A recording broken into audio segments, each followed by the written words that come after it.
오늘 우리에게 주시는 하나님의 말씀 보겠습니다. 말씀은 여호수아서 10장 5절에서 17절 그리고 11절에서 14절까지입니다. 우리가 다 같이 한 목소리로 말씀을 봉독하도록 하겠습니다. 아모리 족속의 5 왕들 곧 예루살렘 왕과 헤브론 왕과 야르뭇 왕과 라기스 왕과 에그론 왕이 함께 모여 자기들의 모든 군대를 거느리고 올라와 기브온에 대진하고 싸우니라.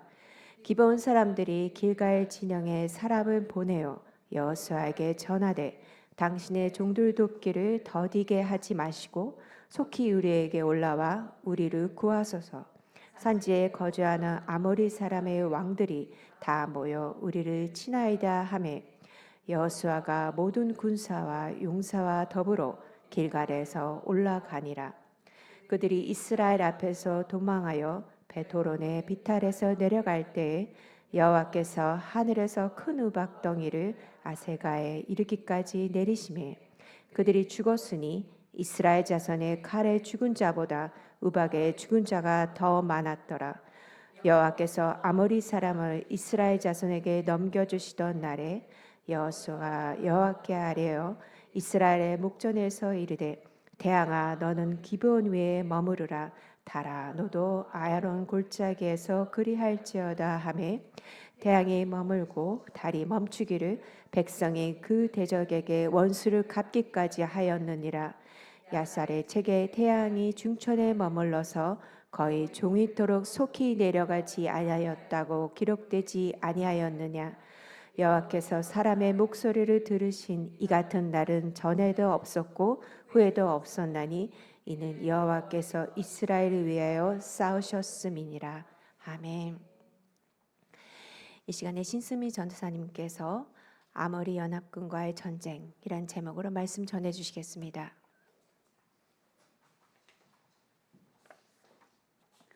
오늘은 여호수아서 10장 말씀 시간입니다. 여호수아서 10장에는요. 가나안의 남부 쪽의 정복 상황이 기록되어져 있습니다. 그리고 그 다음 장인 11장에는 가나안의 북부를 어떻게 점령하게 되었는지에 대한 기록이 상세하게 나오게 됩니다. 우리는 지난주에 가나안의 족속들이 서로 연합하여 이스라엘을 대적하기 위하여 회의하고 있었다는 것을 알고 있습니다.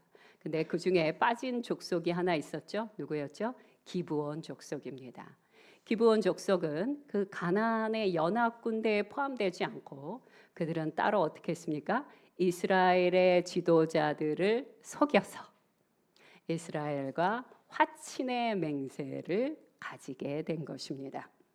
그리고 이 소식은요. 예루살렘 왕 아도니색 귀에 들어가게 됩니다. 예루살렘 왕 아도니색은요. 이스라엘에 대한 두려움과 그리고 기브온에 대한 배신감으로 분노하게 됩니다. 그리고는 서신을 보냈겠죠. 누구에게? 가나안의 그 왕들에게 서신을 보냅니다. 뭐라고 보냈냐면요. 자, 이제 기브온도 이스라엘에게 넘어갔으니 이제 우리가 기브온을 치자. 그래서 기브온을 치고 그것을 차지함으로 말미암아 이스라엘이 확대되는 것을 막아보자라고 이렇게 제안을 하게 됩니다. 성경은 이렇게 결성된 연합군을 가나안의 연합군이라고 부르지 않고 아모리의 연합군대라고 그렇게 부르게 됩니다. 그들을 가나안의 연합군대가 아니라 아모리의 연합군대라고 부르는 이유는요. 아모리 족속이 가나안 전체 나라 중에 전체 여러 나라 왕들 중에 가장 강력했고 가장 넓은 땅을 차지하고 있었기 때문에 사람들은 보통 가나안을 다른 말로 통칭해서 아모리 족속이다라고도 불렀기 때문입니다. 자, 아모리 연합군대는요. 기브온 성을 차지하기 위해서 쳐들어가기 시작했습니다. 근데 이것을 알게 된 기브온 족속은 속히 여호수아에게 구원을 요청하게 됩니다. 그것이 여호수아서 10장 6절 후반절에 나오게 되죠. 함께 읽겠습니다. 시작. 속히 우리에게 올라와서 우리를 구하소서. 아멘. 자, 다급하고 정말 아주 긴급한 상황이었어요. 이렇게 위험한 상황에서 들려오는 도움의 소리는 단지 여호수아의 귀에만 들리는 것은 아닙니다. 만약 우리가 우리의 눈을 열고 우리의 마음을 열게 된다면 우리도 이렇게 위험한 상황 가운데 있는 우리 이웃의 목소리를 들을 수 있게 되는 것입니다. 요한복음 12장 8절 초반절 말씀만 함께 보겠습니다. 시작. 가난한 자들은 항상 너희와 함께 있거니와. 자, 지금 예수님께서 가난한 자들이라고 말씀하십니다. 근데 여기에서 가난이라는 단어는요, 단지 돈이 없는 사람만을 뜻하는 것이 아닙니다. 여기서의 가난은요, 어떤 가난이냐? 육체적인 결핍, 또한 정신적인 결핍, 영적인 결핍, 사회적인 결핍으로 고통받는 자들, 그들을 가난한 자들, 가난한 사람이라고 부르시는 것입니다. 자, 우리 주변에는 고통받는 사람들이 많이 있습니다. 어떤 사람은 오랫동안 다녔던 직장에서 나가게 되어서 실직하게 되어서 낙담하는 이들도 있고요. 또 사업을 하다가 전 재산을 다 잃어버린 자들도 있습니다. 또 생존 능력이 없는 가난한 독거노인이라 고아들도 있고요. 혹은 부모와 함께 살기는 하지만 부모님의 정서적이고 육체적인 학대로 고통받는 아이들도 있습니다. 기타 등등 정서적, 영적, 경제적, 사회적 결핍으로 고통받는 그 탄식의 소리가 여기저기서 울려진다는 것입니다. 그러므로 로마서 8장은 이렇게 말씀하십니다. 로마서 8장 22절 말씀 함께 보겠습니다. 시작. 피조물이 다 이제까지 함께 탄식하며 함께 고통을 겪고 있는 것을 우리가 아느니라. 아멘. 자, 사도 바울처럼 우리도 세상이 신음하고 있는 이 탄식의 소리를 들을 수 있어야 합니다. 들을 뿐만 아니라 예수 그리스도의 이름으로 주님이 허락하신 것으로 그들에게 나아가야 하는 것입니다. 성경은 신약으로 넘어오면서 진정한 경건을 다음과 같이 정의하고 계십니다. 야고보서 1장 27절 말씀 함께 보겠습니다. 시작. 하나님 아버지 앞에서 정결하고 더러움이 없는 경건은 곧 고아와 과부를 그 환난 중에 돌보고 또 자기를 지켜 새 속에 물들지 아니하는 그것이니라. 우리가 많이 오해하고 있는 것은 경건은 내 자신을 죄로부터 보호하고 지키는 것이라고 생각합니다. 그러나 신약에서 경건은 뭐라고 말씀하십니까? 그것뿐만 아니라 가난한 자들을 대표하는 고아와 과부, 그들의 재정만을 아니죠. 그들의 정서적인 것, 사회적인 것, 영적인 영역에 결핍된 영역도 함께 돌봐야 된다. 그것이 진정한 경건이다. 그것이 그리스도인이 해야 될 일이다. 라고 말씀하신다는 것입니다. 하나님께서는요, 당신의 손과 발이 되어서 하늘의 풍요와 은혜를 전해줄 청지기들을 지금도 찾고 계십니다. 자, 다시 본문으로 들어가겠습니다. 연합군이 기브온에 쳐들어왔다는 소식을 들은 여호수아는요, 군사와 용사들을 이끌고 기브온으로 출발합니다. 근데 바로 그때 하나님께서 말씀하십니다. 여호수아서 10장 8절 후반절 말씀 한 번 더 보겠습니다. 시작. 그들을 두려워하지 말라. 내가 그들을 내 손에 넘겨주었으니 그들 중에서 한 사람도 너를 당할 자 없으리라 하신지라. 유독 여호수아에는요, 두려워 말라는 말씀이 진짜 많이 나옵니다. 이번에도 또 10장에서도 여호수아에게 제일 먼저 말씀하시는 게 무엇입니까? 여호수아야, 두려워하지 말아라. 왜 이 말씀을 제일 먼저 꺼내셨을까요? 여호수아가 두려워하고 있다는 사실을 알고 계셨기 때문이에요. 여호수아는 왜 두려웠을까요? 그동안 수도 없이 전쟁을 치렀는데요. 이번 전쟁은 좀 다릅니다. 거대한 가나안의 연합 군대가 어마어마한 숫자로 몰려왔기 때문이에요. 전쟁에 능숙했던 여호수아도 떨렸을 것입니다. 두려웠을 것입니다. 처음 대면하게 된 이 전쟁에 대하여 혹시 나 때문에 이 전투가 망하게 되는 것은 아닐까? 패하게 되는 것은 아닐까? 그는 두려웠을 것입니다. 우리는 새로운 일을 시작하려 할 때마다 나 때문에 실패하면 어떡하지? 라는 두려움과 의심에 직면하게 됩니다. 그리고 그것은요, 지극히 당연한 일입니다. 누구라도 그렇습니다. 그러니 그때 필요한 게 무엇일까요? 믿음입니다. 두려움과 의심이 내 안에서 끊임없이 스물스물 올라올 때 내가 가만히 있고 생각하고 싶지 않은데도 계속해서 올라와요. 내가 과연 그 일을 할 수 있을까?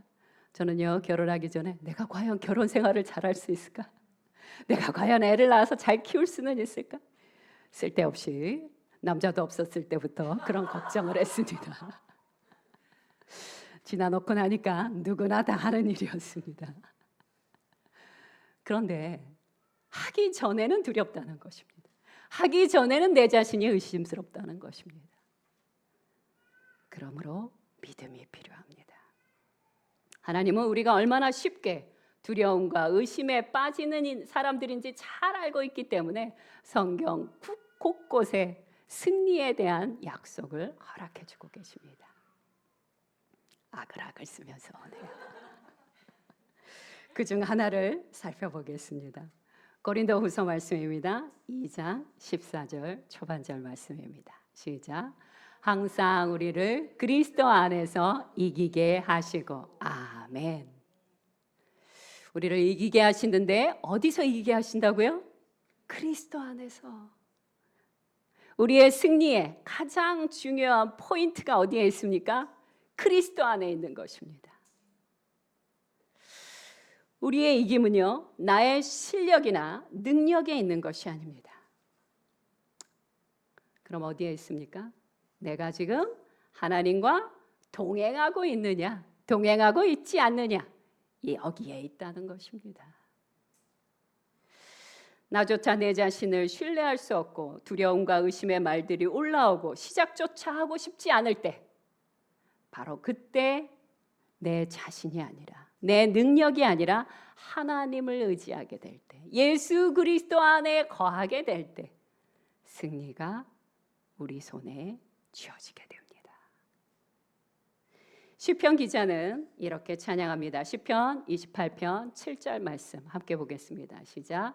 여호와는 나의 힘과 나의 방패이시니 내 마음이 그를 의지하여 도움을 얻었도다. 그러므로 내 마음이 크게 기뻐하며 내 노래로 그를 찬송하리라. 아멘. 여호와 하나님께서 내 방패시고 내 의지가 되십니다. 진짜 그런지 안 그런지 우리의 현실을 통하여 꼭 경험해 보시기 바랍니다. 아멘. 자, 비록 나에게는요, 가난한 이들을 도울 만한 것이 아무것도 없어요. 그것이 없다 해도 주님과 동행하고 하나님 앞에 당당하게 간구할 때 필요한 것들을 우리에게 공급해 주십니다. 그러므로 우리에게 필요한 것은 무엇입니까? 예수 그리스도 안에서 주님과 동행하며 믿음으로 살아가는 것입니다. 오늘날 예수님은요, 자신의 메시지를 듣고 있던 수많은 무리들, 성경은 뭐라고 얘기하시냐면 남자만, 여자, 아이들 빼고 남자만 5,000명이 있었다라고 말씀하십니다. 네, 이들이요, 배가 고프다는 것을 아셨어요. 그것을 보시고는 주님이 제자들을 불러서 말씀하십니다. 제자들아, 너희들이 저 배고픈 사람들에게 먹을 것을 주거라. 그 말을 듣고 제자들이 얼마나 놀랐겠습니까? 아니, 남자만 5,000명이에요. 도대체 제자들이 무슨 재주로 그들을 먹이냐고요. 무슨 재주로 그들을 배부르게 하냐고요. 아무 방법이 없습니다. 그런데 그때 놀랍게도 한 아이가 물고기 2마리와 떡 5개를 주님께 드립니다. 그러자 주님이 그 오병이어에 축복해 주셨어요. 그리고 제자들에게 그것을 사람들에게 나눠주라고 말했습니다.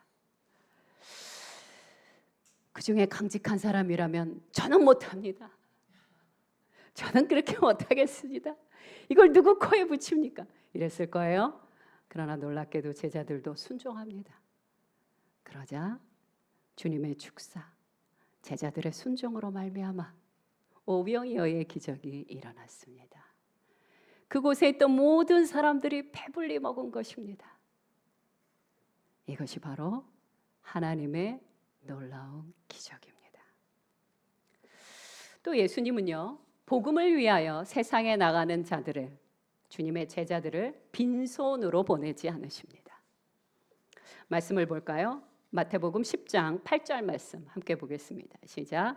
병든 자를 고치며 죽은 자를 살리며 나병 환자를 깨끗하게 하며 귀신을 내어 쫓되 너희가 거저 받았으니 거저 주라. 예수님은요, 제자들에게 무엇을 주셨습니까? 병 고치는 권세, 그리고 귀신을 제어할 수 있는 능력을 그들에게 허락하셨습니다. 복음을 전하러 가는 그들에게 한 10억 정도 주신 게 아니고요, 하늘의 권세와 능력을 주심으로 하나님의 복음을 영광스럽게 전하게 했다는 것입니다. 그러니 나의 빈손과 아주 빈약한 통장을 보며 근심할 필요가 없습니다. 하나님은 어떤 분이십니까? 필요하면 까마귀를 통해서도 사람들을 먹이시는 분이십니다. 그러니 우리가 해야 할 것은 무엇입니까? 나의 결핍을 바라보며 사는 것이 아니라 하나님의 풍성하심을 구하고 오병이어의 기적을 나누고 누려야 하는 것입니다. 믿으십니까? 아멘. 말씀을 보겠습니다. 누가복음 6장 38절 말씀과 빌립보서 4장 19절 말씀입니다. 시작. 주라, 그리하면 너희에게 줄 것이니 곧 호의되어 누르고 흔들어 넘치도록 하여 너희에게 안겨주리라. 나의 하나님이 그리스도 예수 안에서 영광 가운데 그 풍성한 대로 너희 모든 쓸 것을 채우시리라. 아멘. 저는 이 두 말씀이 너무 좋습니다. 하나님의 말씀이 다 너무 좋지만 제가 사랑하는 말씀 중에 두 가지입니다. 자, 이제 다시 또 여호수아는요, 기브온까지 올라가는데 밤새도록 올라갔습니다. 밤새도록 올라가서 아모리 연합군을 기습했습니다. 여호수아서 19장 9절 말씀 함께 보도록 하겠습니다. 시작. 여호수아가 길갈에서 밤새도록 올라가 갑자기 그들에게 이르니.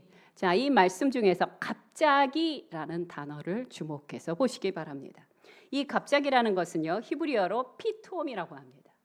피투옴이라는 것은 무슨 뜻이냐? 갑작스러운 재난, 심판 혹은 전쟁에서 기습했다는 것을 강조할 때 쓰는 것이 피투옴입니다. 자, 가나안 연합군은요, 그들은 생각하기를 이스라엘 군대가 지금 어디에 머물고 있냐면요, 요단강 옆에 있는 길갈에 머물고 있었어요. 그래서 자신들이 기브온을 공격한다 해도 이스라엘 군대가 감히 여기까지 오려면 한참 걸릴 걸로 생각했거든요. 그래서 생각조차 못했어요. 계획에조차 없었습니다. 그런데 놀랍게도 이스라엘 군대가 너무 빨리 온 거예요. 그래서 이 연합 군대가 숫자는 많은데 너무 당황했어요. 어떻게 해야 될 바를 몰라 하는 거예요. 그들은 우왕좌왕하면서 전열을 잃어버리기 시작했고, 그러다 결국은 도망가기 시작한 것입니다. 성경은 뭐라고 말씀하시냐면 하나님이 연합군들을 패하게 했다라고 말씀하십니다. 하나님의 도우심으로 전쟁의 승기를 잡은 여호수아는 아모리 연합군들을 베노른 비탈까지 쫓아가게 됩니다. 자, 이 베노른 비탈길은 어떤 곳이냐면요, 아주 높은 곳이에요. 고도 200m의 가파른 비탈길로 그 지형 자체가 바위로 된 곳입니다. 자, 그러니 이쪽으로 도망가고 있는 연합군들은 참으로 험한 비탈길을 위험하게 도망가는 중이었습니다. 그런데 갑자기 안 그래도 바위에서 떨어지면 죽을까 봐 두려워하면서 도망가고 있는 이들에게 하늘에서 거대한 우박이 내리기 시작했습니다. 생전 본 적도 없는 거대한 우박이 내리는데 어떻게 내렸냐면요, 거기에 지금 누구 있는 거예요? 연합 군대도 있고 이스라엘 군대도 있었습니다. 그런데 이스라엘 군대는 맞히지 않으시고 연합 군사들만 정확하게, 오늘날 굉장히 스마트하고 기술이 탁월한 기계조차 하지 못하는 일을 바로 이때 베노름 비탈길에서, 그 계곡에서 하나님이 역사하신 것입니다. 그래서 성경은 뭐라고 말씀하시냐면요, 이 우박에 죽은 연합군들이 이스라엘 군사들에 의하여 죽은 자들보다 훨씬 많더라, 이렇게 말씀하십니다. 그런데 해가 지고 있었다는 것이에요. 자, 해가 지고 있는 상황이라 이대로 밤이 되면 어둠을 틈타서 연합군들이 도망갈 수가 있어요. 또는 그 지형에 대해서 잘 알고 있는 예루살렘 군사들은 어떻게 할까요? 다시 전열을 가다듬어서 이스라엘 군사를 다시 공격할 수도 있었습니다. 그것을 잘 알고 있던 여호수아는 이제 하나님 앞에 기도합니다. 기도만 한 게 아니에요. 큰 소리로 백성들 앞에서 선포까지 했다라고 성경은 말씀하십니다. 뭐라고 기도하고 뭐라고 선포했습니까? 여호수아서 10장 12절 후반절 말씀입니다. 시작. 태양아, 너는 기브온 위에 머무르라. 달아, 너도 아얄론 골짜기에서 그리할지어다. 아멘. 여호수아가 제일 먼저 한 게 뭐라고요? 기도였습니다. 하나님 앞에 기도했습니다. 그 다음에 백성들 앞에 선포했어요. 그냥 몇몇 사람만 듣는 거 말고요, 이스라엘 백성들이 다 들을 수 있도록. 만약 해가 멈추지 않거나 달이 멈추지 않는다면 어떻게 될까요? 너무 난감할 거예요. 그런데 신기하게도 하나님께서 이 기가 막힌 기도에 응답을 주셨다는 것이에요. 성경은 뭐라고 얘기하십니까? 해가 멈췄고 달이 멈추었다. 언제까지? 이스라엘 군대가 그들의 대적들을 다 진멸할 때까지. 성경은 이 시간을 뭐라고 얘기하냐면 하루 종일이었다라고 말씀하십니다. 여러분, 낮과 밤이 낮에서 밤으로 바뀌고 밤이 낮으로 바뀌지 않았다는 것은 무엇을 뜻합니까? 지구가 자전을 멈췄다는 얘기예요. 우주가 멈췄다는 얘기예요. 이건 정말 어마어마한 일입니다. 성경에 수많은 기적들이 있는데요, 저는 솔직히 말하면 이 기적이 가장 어려운 기적이 아니었을까 싶어요. 지구 자체를 멈춰야 하니까요. 근데 그 일이 일어났습니다. 여호수아서 10장 14절 말씀 함께 보도록 하겠습니다. 시작. 여호와께서 사람의 목소리를 들으신 이 같은 날은 전에도 없었고 후에도 없었나니 이는 여호와께서 이스라엘을 위하여 싸우셨음이니라. 아멘. 결론을 말씀드리겠습니다. 첫째, 여호수아는요, 하나님이 어떤 분이신지 어려서부터 알았고 자세히 알았고 구체적으로 알았습니다. 그는 모세의 시종으로 있을 때부터 하나님께서 모세를 어떻게 대하셨는지 알았습니다.